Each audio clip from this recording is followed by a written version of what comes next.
Welcome, everybody. We're going to officially start now. So I'm so happy to introduce you to our training tonight, Boost Your Blog Revenue by Telling Stories. Your cursor keeps moving around, Kathy, Oh, okay. and that shows in the recording. So Oh, you it want does. to, Okay. yeah, Okay. I was go checking back and start something. over. Okay. I was checking something. Okay. Okay, check everything. Do you need 5 minutes? No, I'm good. I'm good. Sorry. I was just checking to make sure we're recording. Now I'll be doing this the Okay, rest of my so life. make sure everything is fine before Okay. because No, no. that's We are very recording. It says end recording, pause or right. stop. And see, every time you move your cursor, we I can see know. I your do cursor. this all the time and it's dumb. Okay, I got it. Let's Yeah. go And back. with this, you hit just arrow down. You never touch your cursor for the whole thing Okay. now. Yeah. Okay. Okay. It's the only Okay. way that works. So Except go back to the yeah, beginning, arrow up. the arrow won't work.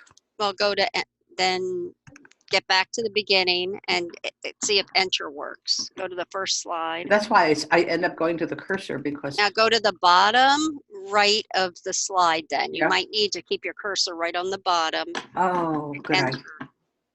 Now Okay. hit arrow Yeah, down. because it's on. That's really smart. I can keep it on the bottom And then right. arrow down or arrow up. I got it. Thank you. Thank you. Okay, we're good. Okay, We're so good. now mine's out of the So way and embarrassed. yours is Okay, out of this the is the way. worst time I've ever had. Okay, go.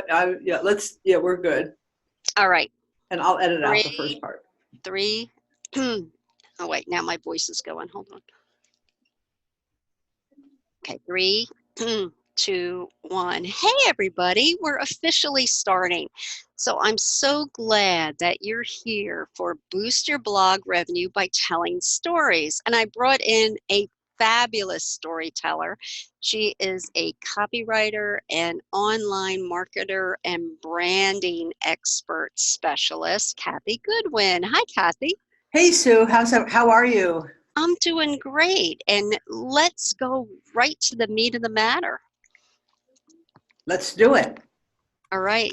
So we're going to talk about creating an income from blogging because the most common question I get is, Sue, I'm not making a dime. How do I make money so I can at least pay for everything that my blog takes up, like domain name and hosting?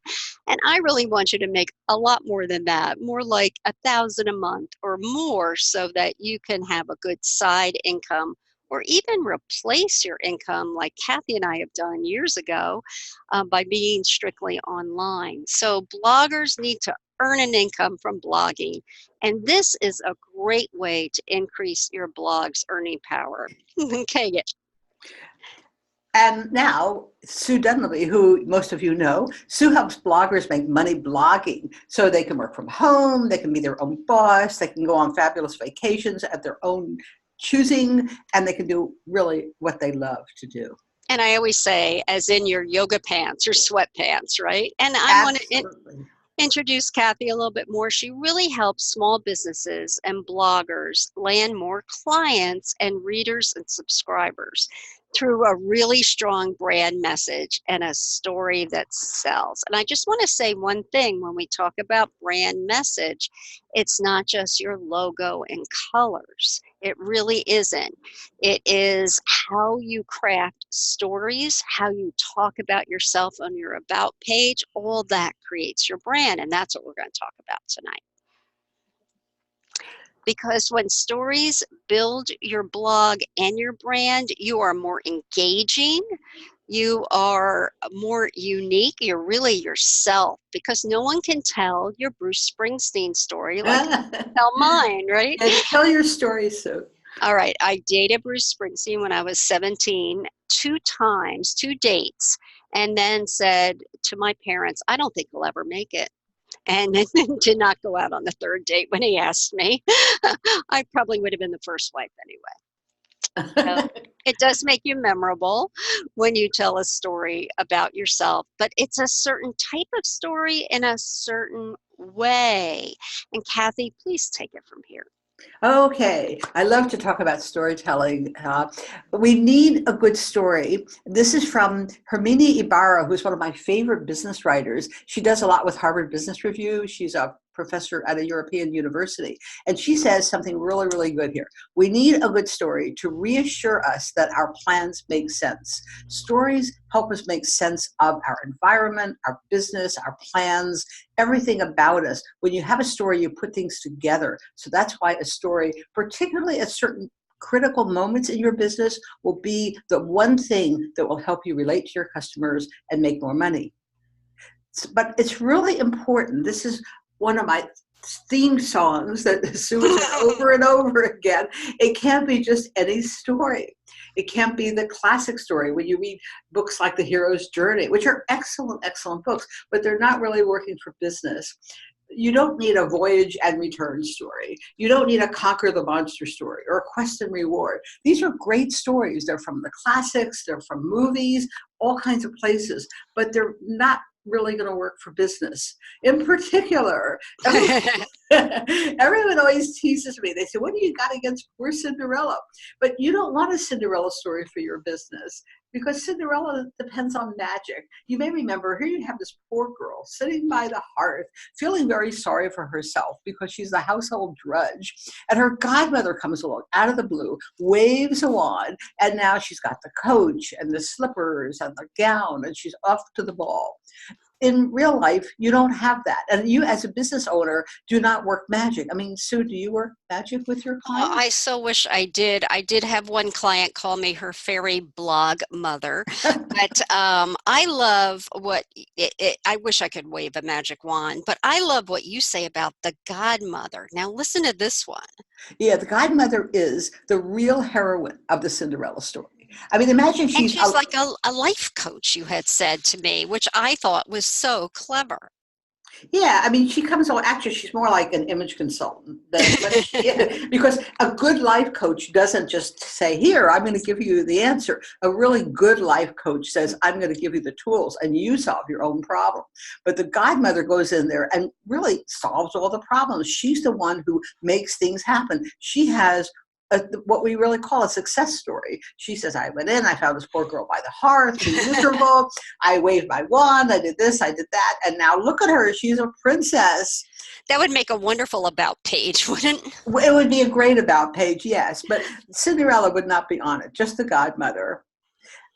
Well, in business, you need different archetypes. And this is how I started looking at stories, because people look at fairy tales. They look at Cinderella. They look at Budweiser. They look at Coca-Cola. And those stories do not work for small business. You need your own archetype as a business owner for many, many reasons that we won't have a chance to go into here. But if you are a small business, you probably know if you tried to be Nike, it didn't work. But you do need a different archetype. You can't be a conquer the monster. You can't be a voyage and return. So I've identified 5 archetypes for marketing. This is really for small businesses who are service businesses. And bloggers. Yeah. And bloggers, yes. But most bloggers are running a small business, right? Not yet. Most of them aren't. Oh, they're Yes. not? Okay. Well, Right. They really bloggers. they need to find their brand and start offering products, offers, Oh. affiliate products. So there's a lot of people just starting, also listening to the training. Great, but they want to be Yes, business owners. Okay, they're definitely. aspirational. So think like a business owner from day one and think about your archetype. It really helps because your archetype is a combination of your personality, your style, and your business model. And we're going to look at 5 of these, and you can decide which one is you. The first one is the role model. If you're a role model, clients look up to you like a big sister. In the picture here, you see a young girl looking at a somewhat older girl and she's saying, I could do that. I'm going to be that person someday. Totally confident. If you're a role model, you're up close and personal with your clients. In fact, you're so personal. You tell so much about yourself that clients sometimes show up on your doorstep and say, let's have lunch out of the blue. Because And they that feel like, really happens. Kathy and I have both heard about that from different people that are role models. yeah, it's real. People feel that they know you. And this is what you are trying to achieve as a role model. Their guiding message of a role model. And if you find yourself saying this, then you probably are a role model.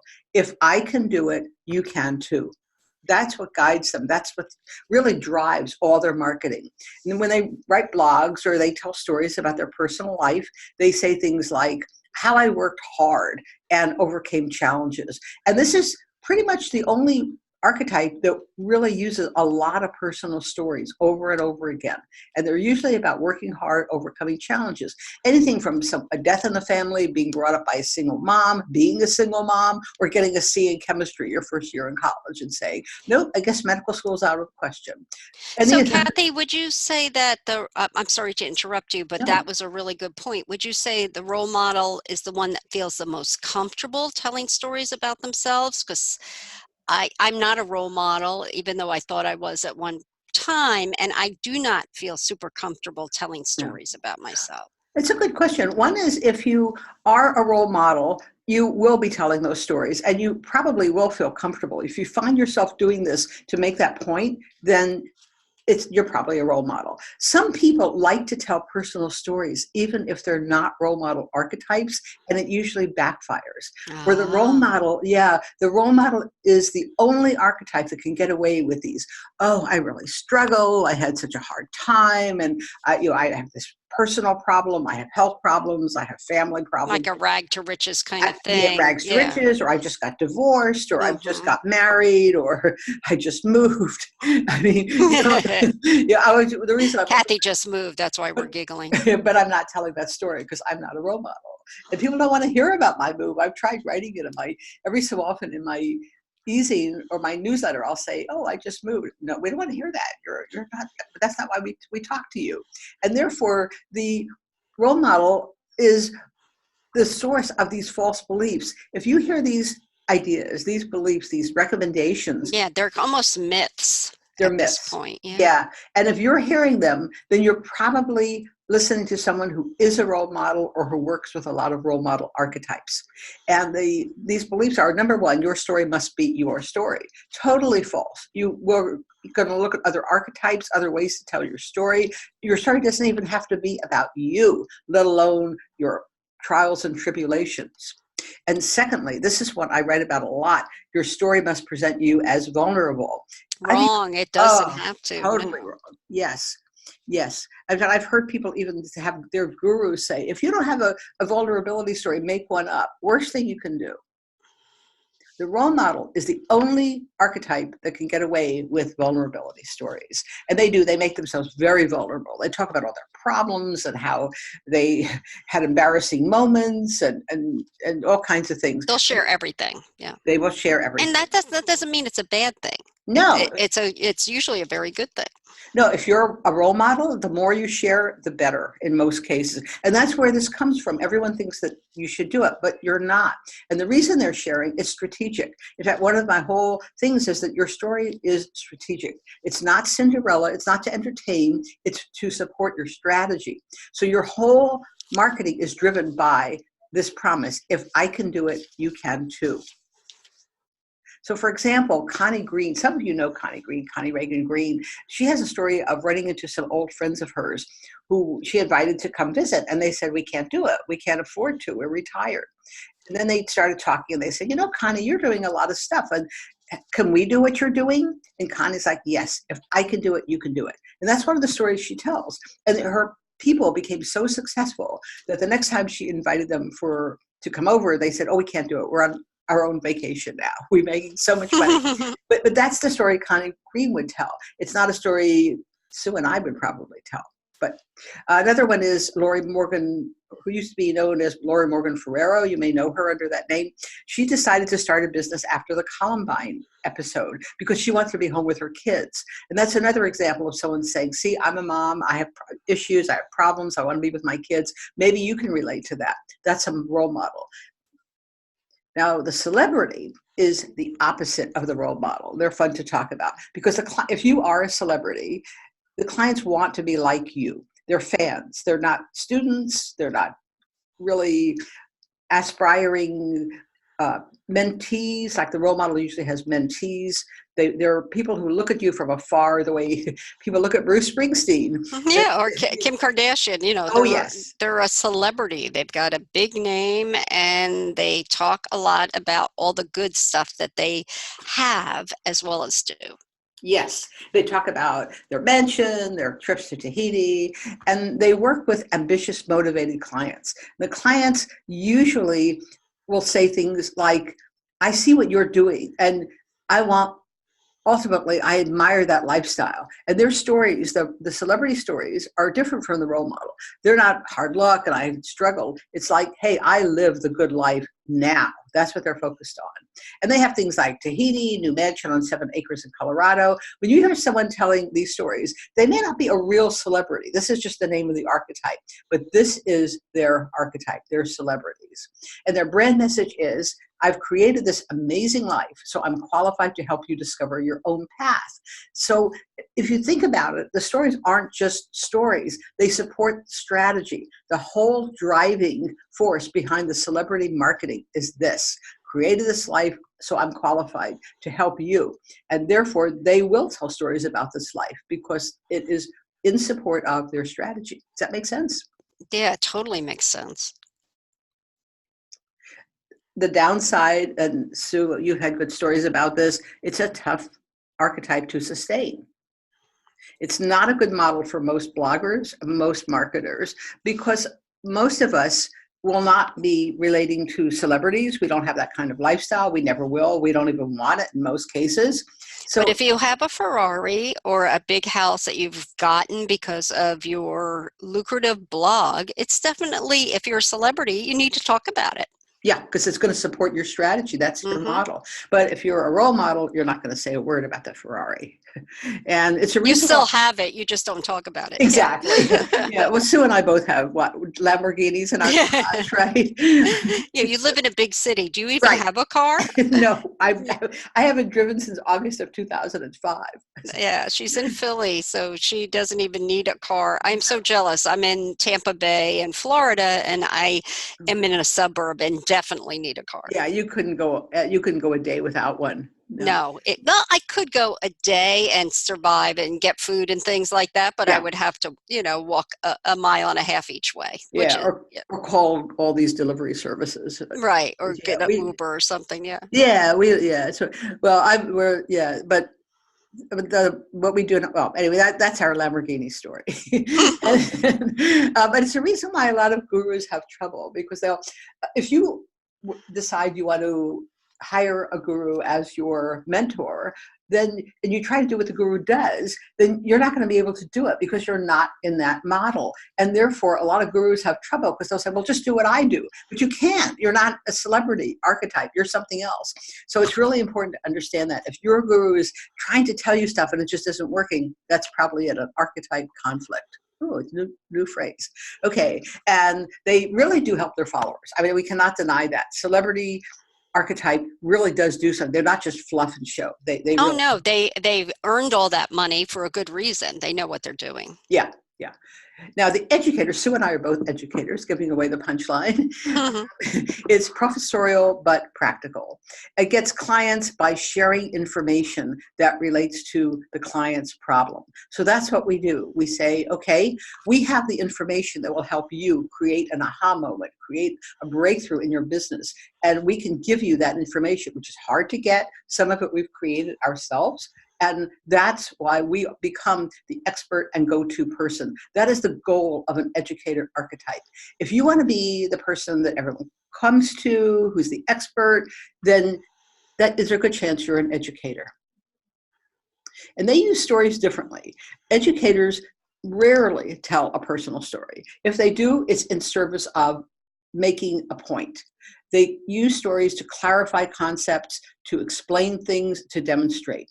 For example, Ian Brody, you know who he is.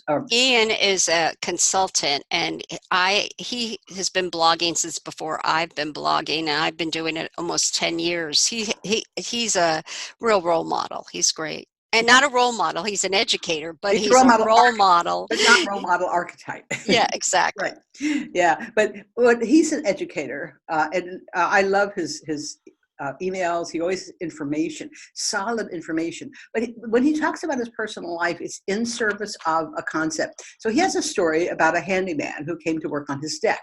Now, a celebrity would be using that story to talk about their deck and how they're making all these attached to the gorgeous house. Yeah. Right, exactly. But he says the handyman started by working on the deck, and then he said, well, as long as I'm here, I could do this, and I could do this, and I could do this. And he ended up creating a really massive project. And Ian's point is, this is how you get started as a business owner. You do something in a small scale, and then you go to the next thing and the next, and that's how you do it. So his point is not that it's a handyman, but that it is a way for any business owner to grow a business and grow an account. Another one is ShareSpace, which is here in Philadelphia, my co-working space. And the way they explain what they do is this. Someone wanted to have a birthday party, and they didn't have any place to hold it. So they called around, and they asked everyone they knew, and they ended up using a church kitchen that had full-scale legal kitchen, legal to the public. Yeah, they could cater right out of it. Right. Yeah, because you have to have certain standards. Yeah, totally. If you were going to do this. And it was totally fine, and they were able to rent it because churches weren't open during the week. It was a great story. So they said, well, wait a minute, we're probably not the only people who need space, right? We needed a place to hold a birthday party. What about people who need a place to hold a conference or a meeting? So they came up with an app where if you need space, you post it, and if people have space, they post it and they match. Very clever. It is clever. And the only way to explain that is by a story, which is what they do. And then there's the famous Wall Street Journal story. This is where two young men met their first day at work. And they both went to the mailroom. 20 years later, one is still in the mailroom, one is the vice president of the company. What was the difference? One read the Wall Street Journal, one did not. These are, by the way, that's a great template for a story. If you're ever stuck on a story, the two guys story works every time. And educators love that story because it makes a point in an entertaining way. And their brand message is not, I'm like you. It's not, I've got all these great possessions. It's, I'm an authority. I have answers, and I will make it easy for you. And when they blog and they tell stories, they tell customer success stories. They talk about how they help clients get what they want. And their stories are also used to explain a concept. They do not tell stories about how they just got divorced. You don't even know what their marital status is. Or if they have pets. It's so true. Or if they have pets, that's true. Yeah, and they only use personal stories to make a point. Yeah, I don't even know if Ian has a pet. I know he has. I think he has kids. Like you're not even sure. Yeah. But you know he likes football. That he talks about that.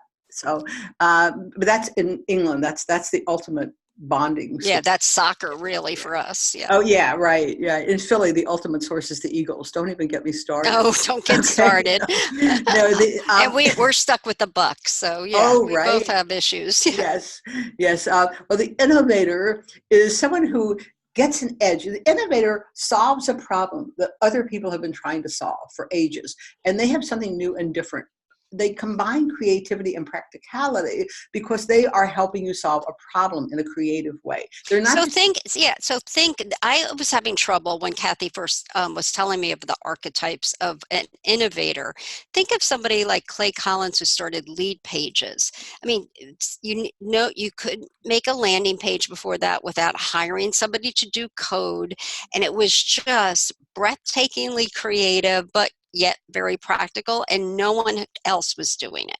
So that's a good example when you're thinking through this. And I love Lead Pages. So yes, absolutely. But if you think about it, that's actually a really great example, because what Clay did, he didn't just invent something, which is what a lot of us tend to do. He had his ear to the ground. He knew what people wanted. They wanted an easy way to make landing pages. And they wanted to make it so simple that you don't need to call the help desk every 2 minutes. You don't have to hire a tech person. And he had a really strong sense of why people were getting frustrated and stuck. And he came up with a solution. And it might be a new product. It could be a new way of using a product that exists, or it could be a new way of delivering a product. Any of these would make you an innovator. As long as you know there are clients who are so frustrated with what's out there that they are willing to try.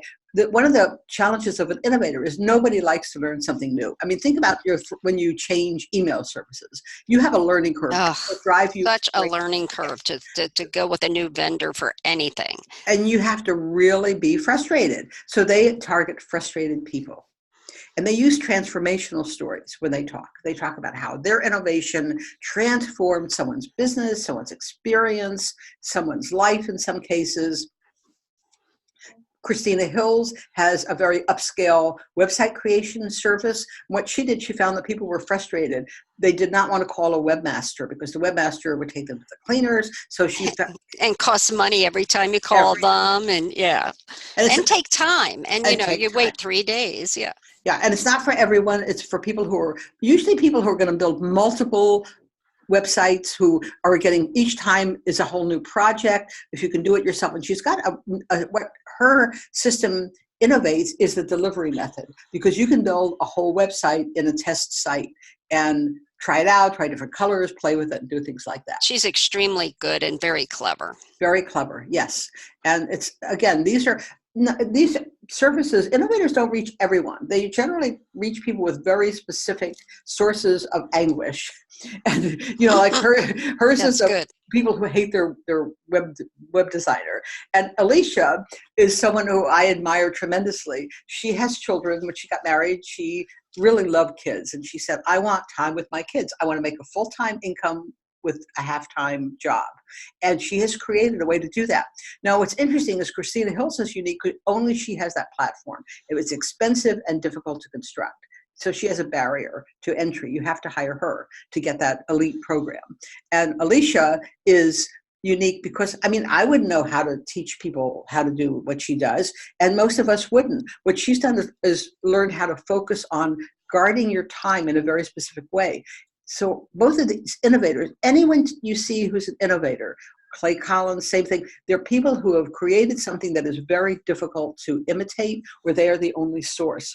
Otherwise, you end up, well, actually, Lead Pages has run into this because they can be copied now, and people are imitating them. If you ideally, well, that's true. You will have a window where you can learn from your innovation. But if you are an innovator, it doesn't mean you're, just because you have something new, you're an innovator, but you have something radically different and you appeal to people who are totally frustrated. And they give you benefits no one else can deliver. That's the message that all their copy reinforces. And then we go on to the passionate advocate. We probably don't have very many here because they rarely blog. They're too busy saving the world. It's so true. Yeah, these are people who care. These are the people who tell passion stories, like why I care so much about you. They often relate their own backstory, though, like how they got into this, because that's what drives them. And they like to share dramatic, great escape stories. Like one example is Carlos, an immigration lawyer, and his own passion comes because his family were immigrants. His father was an immigrant, and he personally cares deeply about people who want to immigrate to the U.S. and have barriers. And his story is one time one of his clients was picked up and put in a prison somewhere in the middle of nowhere, and Carlos went out.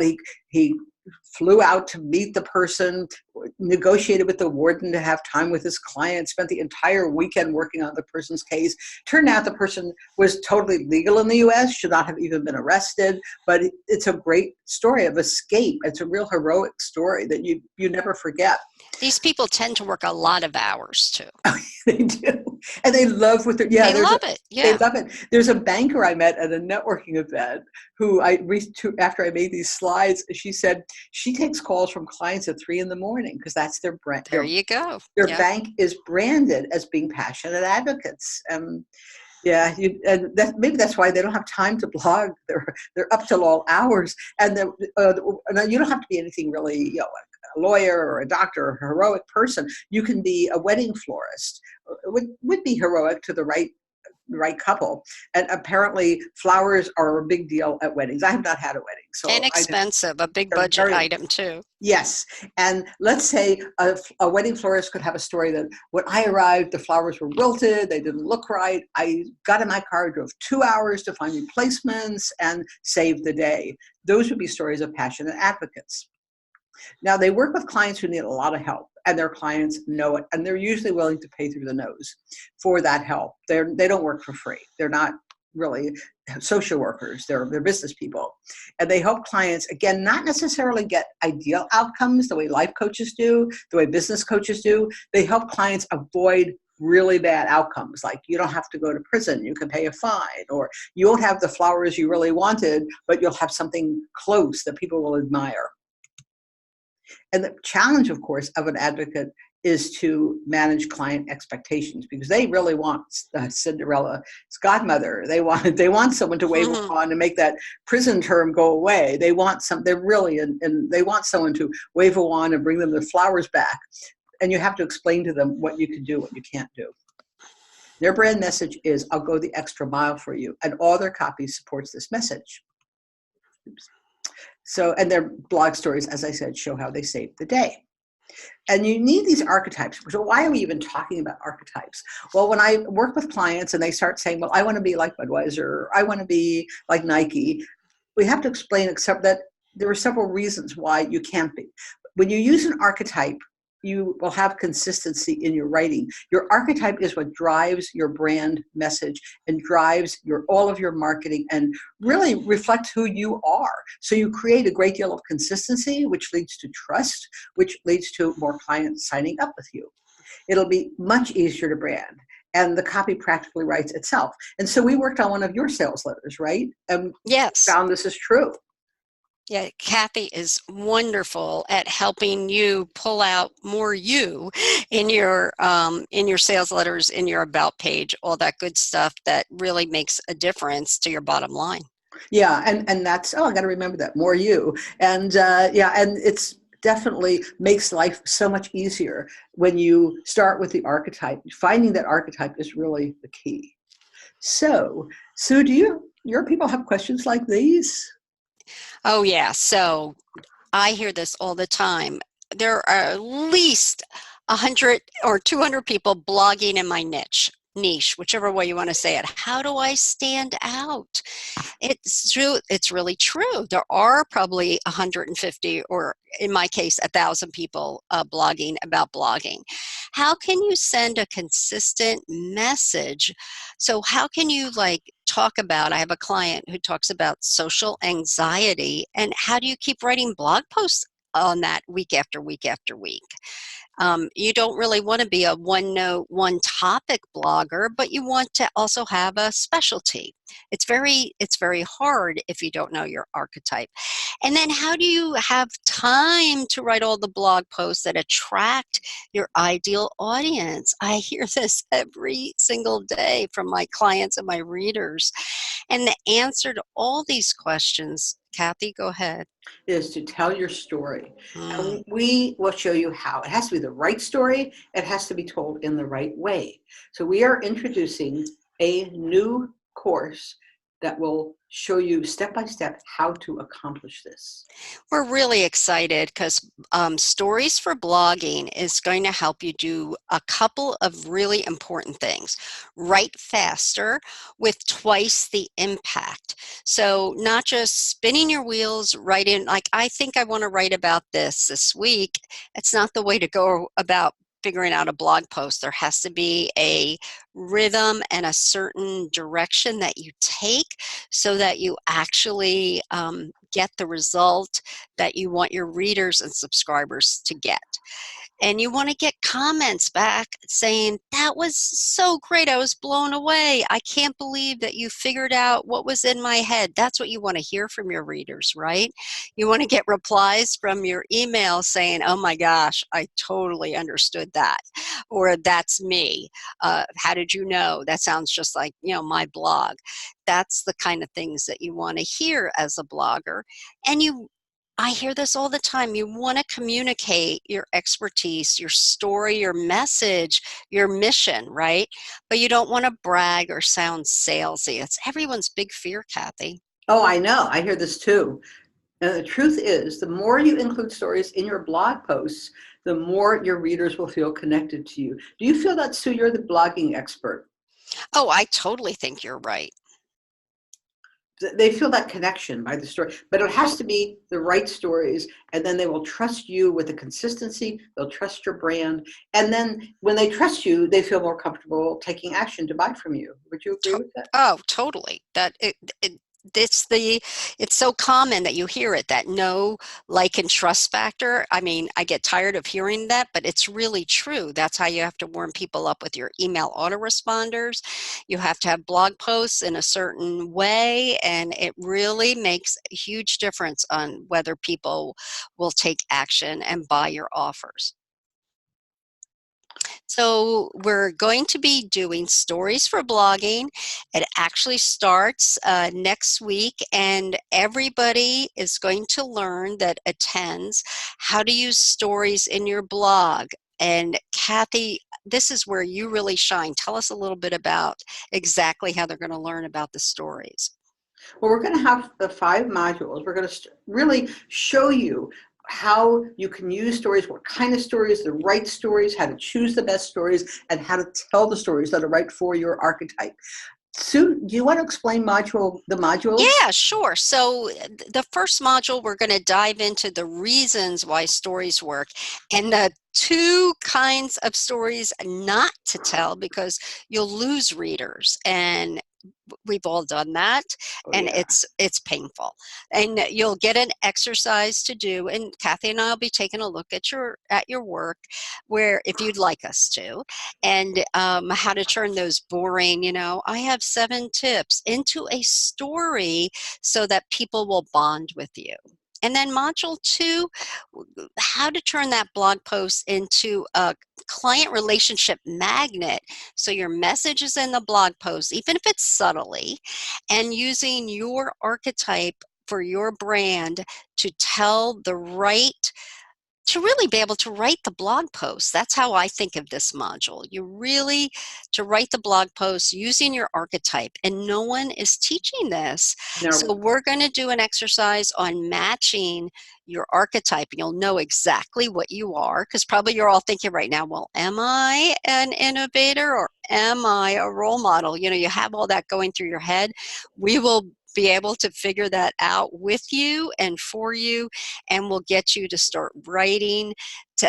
It will all blend together beautifully. And module 3, how to sell with stories. So, you hear this sometimes, your mess is your message. Not really. You probably have a lot better brand message based on your archetype. And we're going to help you figure out how to both give information as well as entertain. And I always thought, when coaches told me you have to entertain, I'm no entertainer. I'm not a comedian. It's not something I do, but I can tell a story or explain things in a certain way that people go, I got it. Now I understand. But even more importantly, you want to be able to persuade with a story so that people buy your offer. So how do you go just from writing blog posts to actually making money? That's going to be important. And finally, the module 4, and these all be taught live over 4 weeks, is how to write better in less time, because we all get writer's block. You too, Cathy, even being oh, a yeah, copywriter, right? absolutely, every day. And me as that's my full-time profession as blogger and blogging coach, and I get writer's block sometimes for weeks at a time. How do you get over that? There's very easy ways to do it. And how to turn your life stories, little things that happen to you, into blog posts. So we'll be talking about all of that on module 4. And Cathy and I have decided to have a bonus module, and that is how to become a ninja storyteller. And you'll find out all about that when you join the course with us. We're really excited. So the other bonuses, and I can't believe Cathy is giving this, is she has 2 fabulous Udemy courses. I've finished copywriting for non-copywriters, and I'm in the middle of storytelling for small business marketing.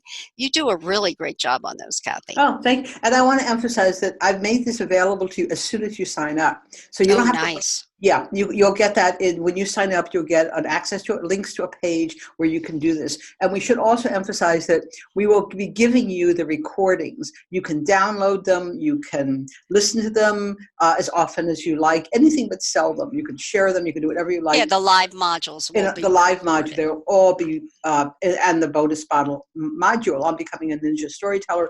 You're going to have those. So if you cannot make a live session, you will be able to listen, and we're also going to ask questions in advance. You can send us your questions. You can ask questions in advance, and we're going to be doing some way, probably a Facebook page for you to submit your ideas throughout the course and get feedback from. And your assignments, yeah. And your assignments, right, to get feedback from either or both of us, the kind of thing we usually do as private consultants. Right, when you hire us as a private coach.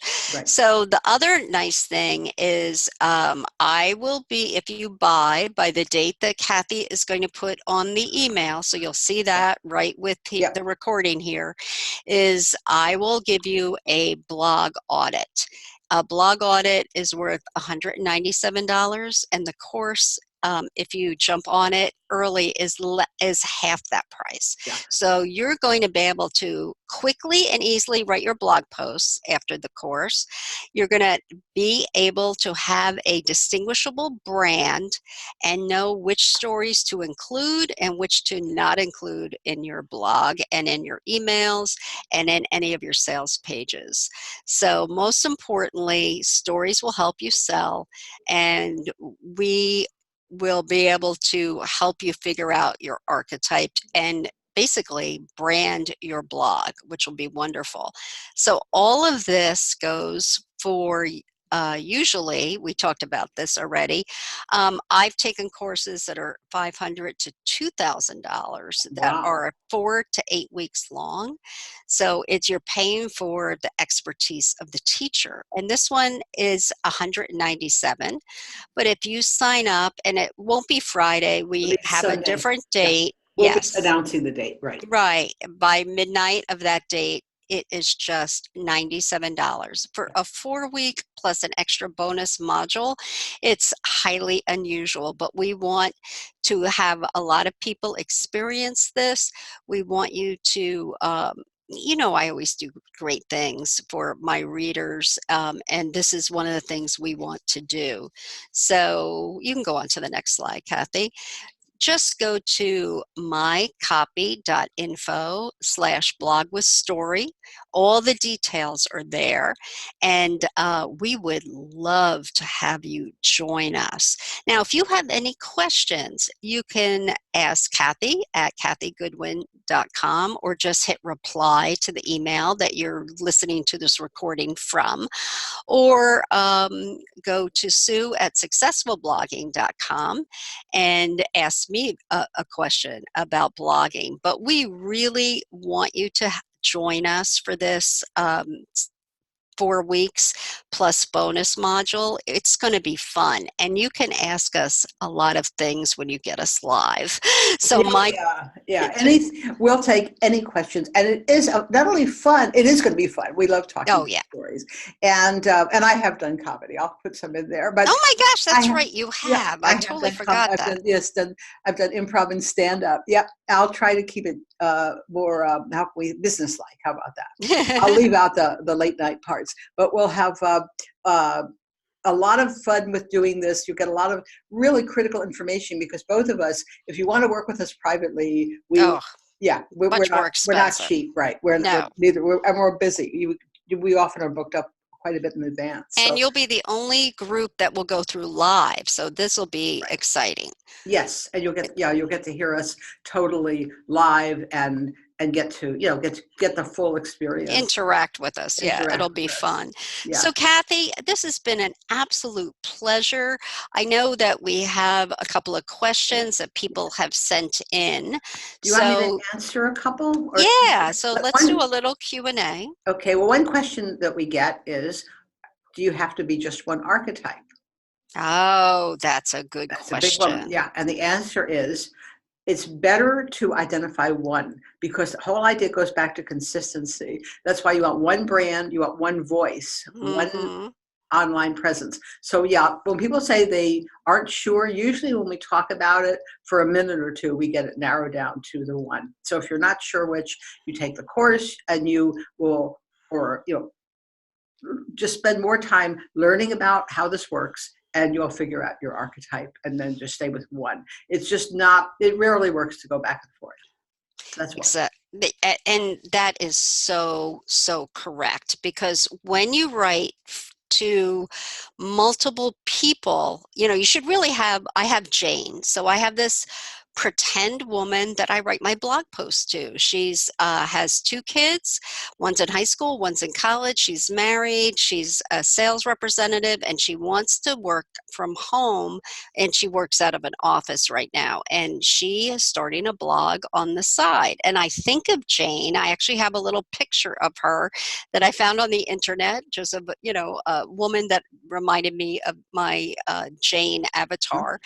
And I write to her. It really is important. It's like your archetype. Sticking to one makes a huge difference. Yeah, and mine is Martin's been up till all hours trying to get this copyright, and it's not Mm. coming together.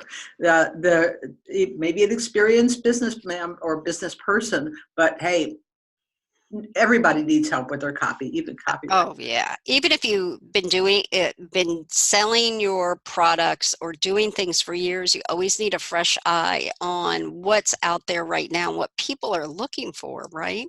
Right, Well, right. thank you so much for your questions, and everyone's saying they totally agree with the Marvin and the Jane stories, that they can figure that out for their blog and their business now. But we would love to have you join us, mycopy.info/blog with story. Cathy, this has been an absolute pleasure. It has been fun. And if you enjoyed this call, you'll absolutely love our course because we'll be going into it more deeply. Be talking more back and forth, and it will be Having you do exercises yeah, and checking, yeah, yeah, yeah. It's not it'll be past. fun. It's not like you're in college reading a textbook and taking notes. You're actually working on things that will help your business immediately. Well, thanks a million, and thank you everyone for being here. We'll send out the recording, and hopefully we will see you for our first session of Stories with Blogging. Okay, bye everybody. Bye-bye.